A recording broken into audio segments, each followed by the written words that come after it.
Nos da mucho gusto que esta mañana nos acompañe la senadora del PRI, Beatriz Paredes. Senadora, muy buenos días, la saluda Javier Risco. Javier, muy buenos días y muy buenos días a todos quienes nos escuchan. Bueno, pues a ver, primero senador, un poco de contexto de qué se puede discutir el día de hoy, a qué se refiere justamente este llamado del senador Ricardo Monreal para la ley de amnistía, senadora.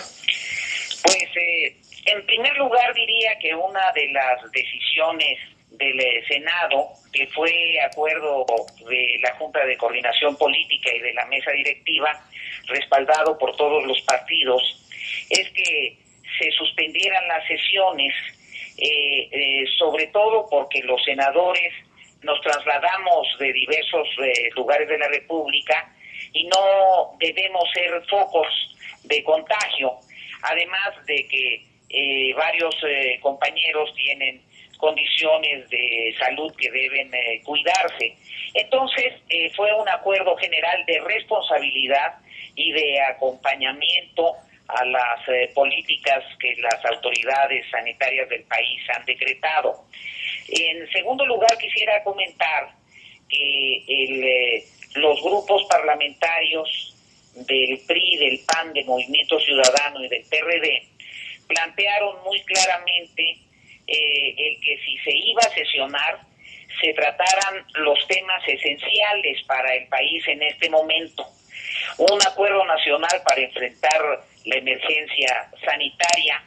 Queremos subrayar que somos muy solidarios con el personal de salud, con los médicos, con las enfermeras, con los paramédicos, y queremos que se garantice, como sea necesario, que estén protegidos cuando ejercen su importante labor, y también que se comprenda la situación específica de sus familias, porque los niños de los médicos, de las enfermeras, tampoco van a las escuelas y tienen que estar atendidos porque sus familiares mayores tienen que estar al frente de la emergencia.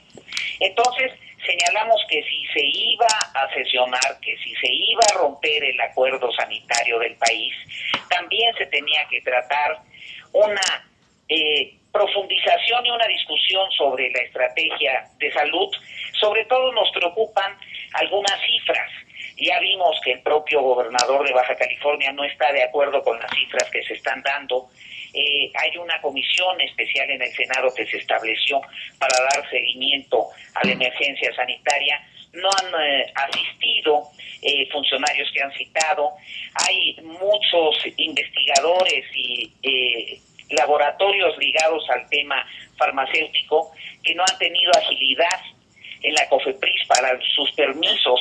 Ahorita es fundamental que se agilice el funcionamiento de esta institución, que ya viene arrastrando problemas en autorizaciones y en un enorme burocratismo, pero ahorita es esencial dar paso a las autorizaciones necesarias tanto para medicamentos como para aparatos, como para respiradores, etcétera. Entonces, también que se discutiera la estrategia integral y sobre todo, fundamentalmente, que hubiese una propuesta de mecanismos e instrumentos para consolidar un auténtico plan de emergencia para la recuperación económica. Nunca los grupos parlamentarios se negaron a asistir a la sesión.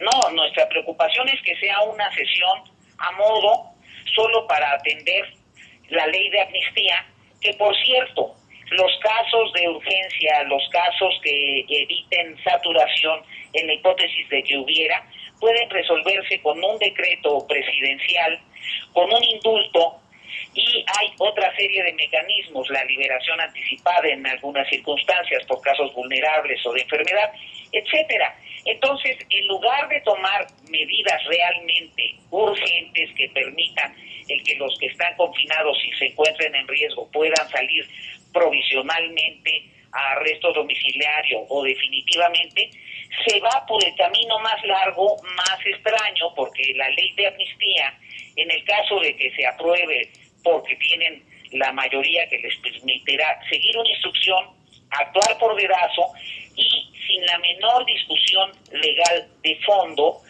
en un momento que parecería que se van a poder saltar todo el procedimiento legislativo, después tiene que ir al Ejecutivo, tiene que publicarse, tienen que integrar una comisión, tienen que mandar los expedientes a jueces.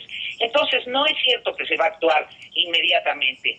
Nos parece que lamentablemente es una decisión que lo único que refleja es la subordinación, a veces vergonzosa, de la mayoría parlamentaria con decisiones del Ejecutivo.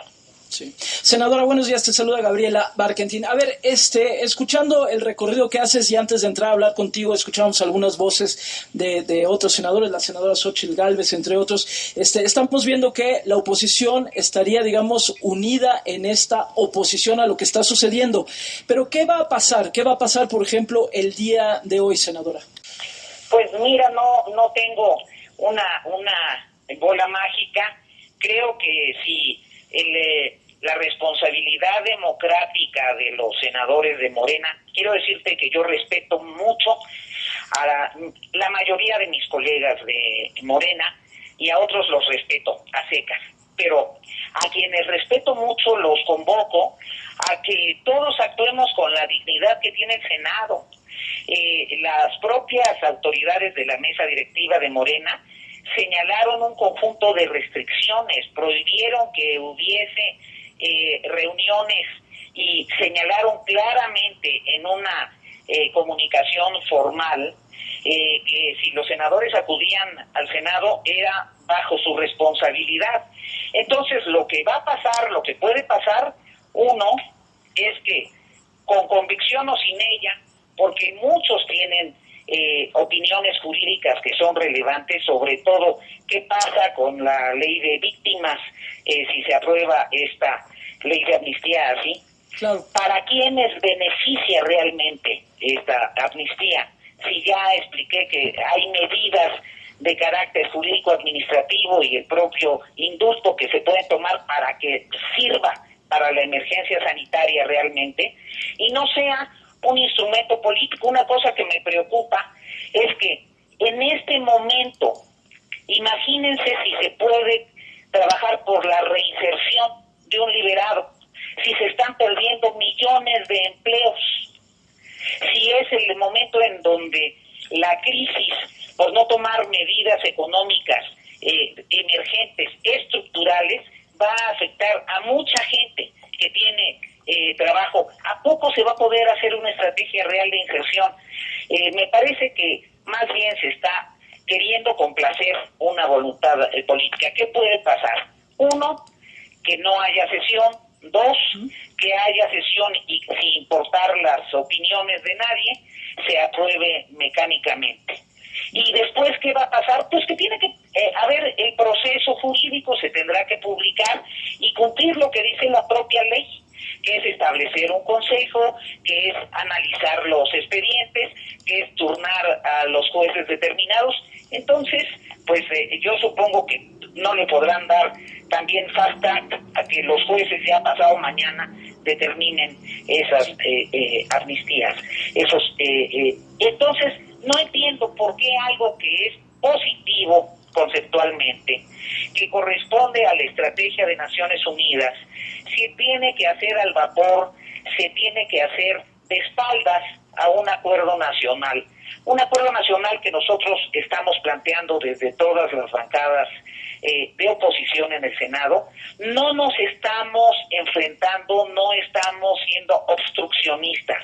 Al contrario, el planteamiento del desplegado que firmaron los coordinadores es convocar a que se dialogue, a que se construya, a que se atienda el tema de la emergencia económica y a que se consolide la mejor estrategia sanitaria posible. Estamos hablando con la senadora Beatriz Paredes. Entonces, senadora, por lo menos el bloque priista, ya sé que no tiene una bola mágica para saber el futuro, pero al menos ustedes seguro por ahí, hay alguna. ¿Qué hacen hoy en su grupo de WhatsApp? ¿Qué se dicen los priistas? ¿Cómo van los senadores? Pues yo estoy en mi casa y felicito a todo el esfuerzo que hace el programa para convocar a que la gente permanezca en su casa. gracias a quienes nos están escuchando desde su casa y con enorme solidaridad a quienes tienen que cubrir responsabilidades, ya sea en el sector sanitario o de seguridad, y quienes tienen que ir a sus trabajos, pero que lo hagan con toda la prudencia y cumpliendo las recomendaciones. Y por cierto, Gaby, estuve escuchando tu programa. Yo quiero felicitar a los jaliscienses. Se han adelantado a los temas, han tomado decisiones oportunas. La problemática de Jalisco es muy compleja porque es un estado con una enorme movilidad, no solo nacional, sino internacional. Pero además quiero decirte algo. Hay un grupo en el Parque Tecnológico de Jalisco que está investigando sobre unos prototipos de respiradores. En otra oportunidad ojalá platiquemos de esto, porque en el sector de ciencia y tecnología también hay mucho que aportar, y es muy doloroso que pretendan desaparecer los fideicomisos que respaldan la ciencia y la tecnología en los estados, dentro de estas medidas que no tocan el fondo de la reactivación económica, pero que sí golpean a sectores muy importantes. Los senadores del PRI decidimos no asistir a una sesión porque no creemos en la urgencia de la ley, porque compartimos el principio de que hay que atender las recomendaciones de cuidar los derechos humanos de los reos, pero creemos que esta es más una decisión política, y porque lamentamos sobre todo que esta sesión no se dedique a los temas trascendentes para millones de mexicanos. Incluso hay un oficio por ahí que dicen que si se aplica la ley en su integridad serán liberados 6,200 reos. Eso se puede hacer con la ley, con leyes existentes y con la decisión de un indulto. No entendemos qué sucede. Claro. Bueno, pues era importante escuchar tu voz, como vamos a estar escuchando las voces, por supuesto, también de los otros grupos de oposición y del propio Morena. Pero bueno, pues este es el planteamiento en la voz de la senadora Beatriz Paredes. Gracias, senadora. Seguimos en contacto. Por cierto, Gaby, ¿sí? Hay un problema procedimental. La Comisión de Gobernación, y lo comento porque el senador Arias, a quien aprecio y respeto mucho, sabe que se incurrió en la violación del artículo 129 del reglamento, porque se citó sin que hubiese reunión de la Junta Directiva, que es lo que establece el reglamento. La orden del día de la sesión de la comisión la tienen que hacer con acuerdo de la Junta Directiva, y eso no sucedió. Muy buenos días a todos. Buenos días. Muchas gracias, senadora. Beatriz Paredes.